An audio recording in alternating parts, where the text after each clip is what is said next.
안녕하세요. 호주 인맥의 알렉스입니다. 얼마 전에 제가 정말 재미있는 상상을 해봤습니다. 만약 제가 20살, 20살로 회귀한다면 저는 어떻게 유학을 했을까? 저는 이렇게 유학을 할 것 같습니다. 일단 20살 때는요, 언제냐의 시점이 중요하긴 합니다. 왜냐하면 제가 막 대학을 들어갔을 때는 영어 점수 중에 토익 점수가 신발 사이즈밖에 안 돼서 영어를 못했기 때문에 유학이 쉽지 않았지만, 졸업 시에는 IELTS 아카데믹 기준으로 오버를 6.0 정도가 되었기 때문에 상당히 다른 상황이긴 했거든요.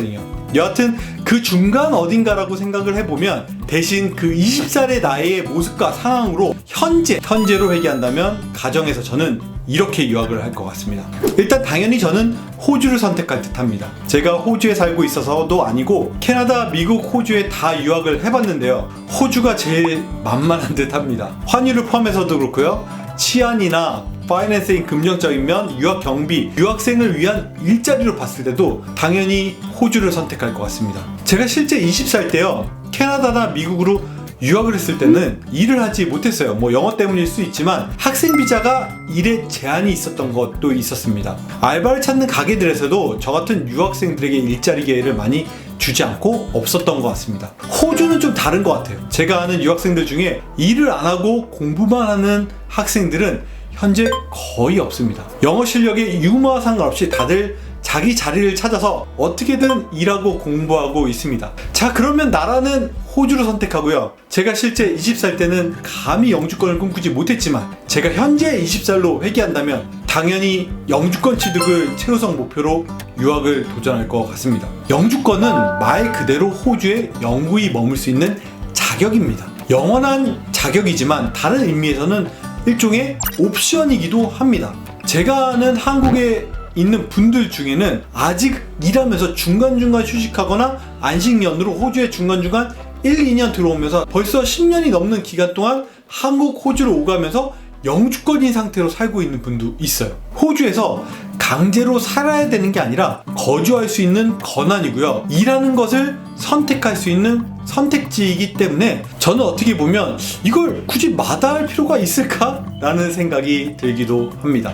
그럼 나라에 이어서 일단 영주권 취득을 목표로 하고요. 결국 제가 전공을 선택해야 하는데, 현재 저의 생각은 여러가지 호주에 많은 전공들이 있지만 그러니까 제 선택이죠. 간호, IT, 약대, 요리 중에 하나의 전공을 선택하겠습니다. 네 가지 중에 하나를 꼭 집어서 선택하지 못하는 이유는 장단점이 너무나 명확하기 때문에 그렇습니다.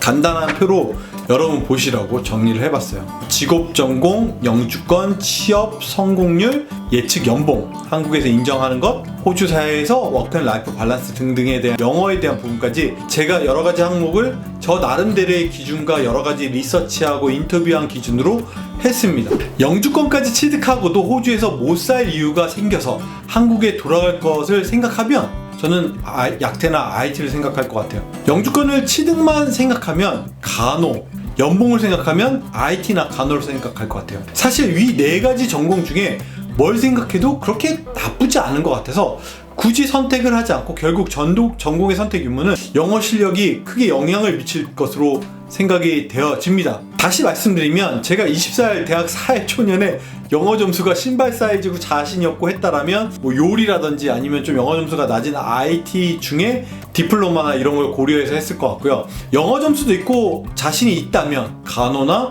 약대를 선택했을 것 같습니다. 그럼 전공은 간호, IT, 약대, 요리 중에 하나를 선택한다고 하고요. 학교가 가장 중요하겠지만 제가 요즘에 캠핑을 좋아하는데요, 한국에서 캠핑용품을 이렇게 막 서치해서 찾다 보면 국민 랜턴, 국민 테이블, 국민 텐트 등이 말이 있더라고요. 일반적으로 가성이 높고 효과가 좋은 물건을 그렇게 지칭해서 국민이라고 붙이죠. 호주에 국민유학, 국민학교라는 말은 없지만 만약에 제가 20살이라고 생각을 하면 위의 전공을 관련해서 저는 국민이라고 붙일 수 있는 대학으로 퀸즐랜드주의 그리피스 대학이나 뉴사우스 웨일즈의 UTS 대학으로 가겠습니다.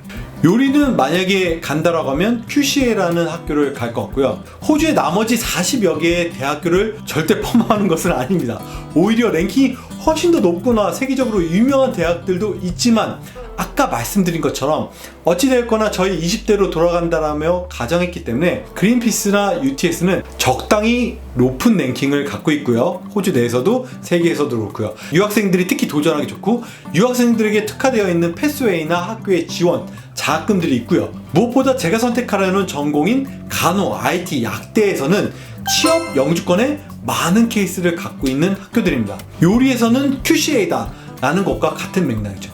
자, 여기서 세부 패스웨이로 들어갈 텐데요. 아마도 저는 어학연수를 최소 12주에서 3개월, 6개월 정도의 기간을 밟을 거고요. 그리고 나서 디플로마를 밟고 패스를 밟을 것 같습니다. 만약에 제가 영어 성적이 다 된다고 하더라도 저는 아마 이 패스를 밟을 것 같아요. 거기에는 이유가 있습니다.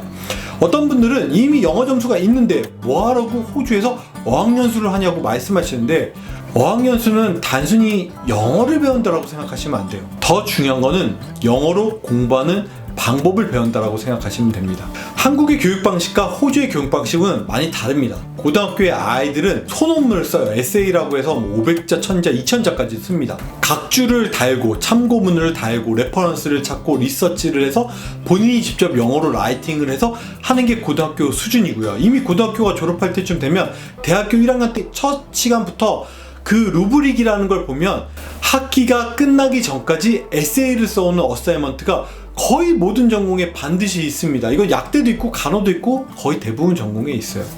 호주는 영국식 교육을 바탕으로 하기 때문에 이 교육 방법을 어학연수에서 공부할 필요가 있습니다. 디플로마 과정은 1년에서 2년 정도를 들으면 알바를 위한 취업적인 세틀도 하고요. 그래서 이 디플로마의 1년이나 2년이 끝났을 때는 최대한 학부의 2학년으로 편입을 하거나 아니면 2학년 편입이 안 되더라도 최대한 비슷한 전공을 디플로마에 많이 들어서 많은 학점을 커버할 수 있도록 할 겁니다. 이 학점이 커버되면 그만큼 학비도 줄어드는 효과를 낼 수 있거든요. 저의 20살 때 엄청 오래전이죠. 호주 인맥이 존재하진 않았지만 현재 20살로 회귀한다면 저는 호주 인맥으로 당연히 연락했을 것 같아요. 그래서 호주 인맥을 통해서 위의 패스웨이상에 각 학교에서 좀 더 좋은 장학금 혜택이 있는지 또는 학교별로 들어갈 수 있는 좋은 패스웨이가 있는지 학교별로 학비의 차이가 얼마 있는지 그 다음에 제가 생각하는 패스웨이로 재학생 중에 졸업생 중에 호주 인맥의 선배가 있는지 그리고 졸업 후에는 직업별로 영주권 조건의 방법들을 물어보고 꼼꼼히 살펴보고 상담해서 유학을 할 것 같습니다. 저의 20살, 실제 20살에도 저렇게 하고 싶어서 다양한 도전했지만 잘못된 정보도 되게 많았고요. 제대로 된 전공이나 패스웨이를 선택하지도 못했고요. 자신이 있었지만 부족한 영어 실력과 도움 받을 곳이 없어서 돌고 돌아서 20년이 지나서야 영주권 따고 호주에 정착해서 겨우겨우 살고 있습니다. 영상을 보시는 분들은 저처럼 고생하지 마시고 회귀한 20살에 저로 가정해서 가장 빠른 유학과 이민을 호주 인맥과 함께 해보시면 좋을 것 같습니다. 이상 오늘 20살로 회귀한다면 이렇게 유학하겠다 라고 한번 상상해서 말씀드린 이상 호주 인맥의 알렉스였습니다. 감사합니다.